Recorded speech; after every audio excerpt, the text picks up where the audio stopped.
Salam Indonesia, Anda menyaksikan berita terkini bersama saya, Made Sukadana Karang.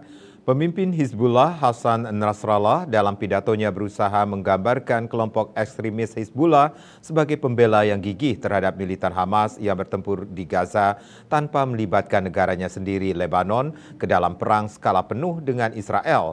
Nasrallah juga membantah berada di balik serangan mematikan di Israel pada 7 Oktober lalu.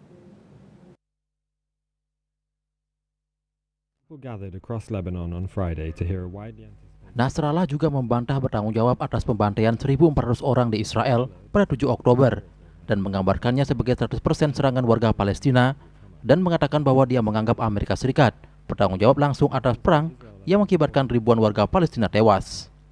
Nasrallah tidak secara langsung mengumumkan niat kelompoknya untuk ikut berperang melawan Israel, seperti yang dikhawatirkan beberapa orang, namun mengemukakan alasan bahwa melalui baku tembak roket dan artileri selama berminggu-minggu dengan Israel, Hizbullah telah memasuki perang dengan Israel.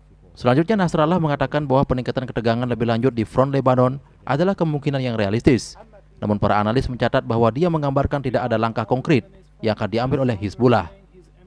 Baik Hizbullah dan Hamas didukung oleh Iran dan berkomitmen untuk menghancurkan Israel.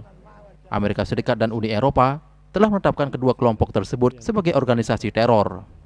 Para analis mengatakan kepada VOA bahwa Nasrallah tampaknya telah menyesuaikan pernyataannya dengan mempertimbangkan bahwa Lebanon tidak dapat menanggung kehancuran besar-besaran seperti yang terjadi di Gaza karena saat ini Lebanon sudah terhuyung-huyung akibat krisis ekonomi yang melumpuhkan negara itu.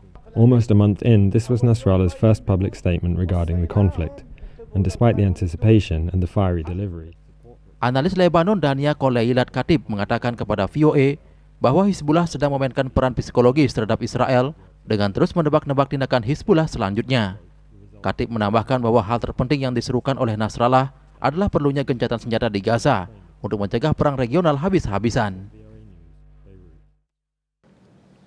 Berita terkini bersama Minyak Kapun Gadapati Usada Bali, keluarga sehat. Update terus informasi Anda dengan subscribe dan like YouTube channel Bali TV @newsbali TV. Tetaplah bersama Bali TV. Salam Indonesia.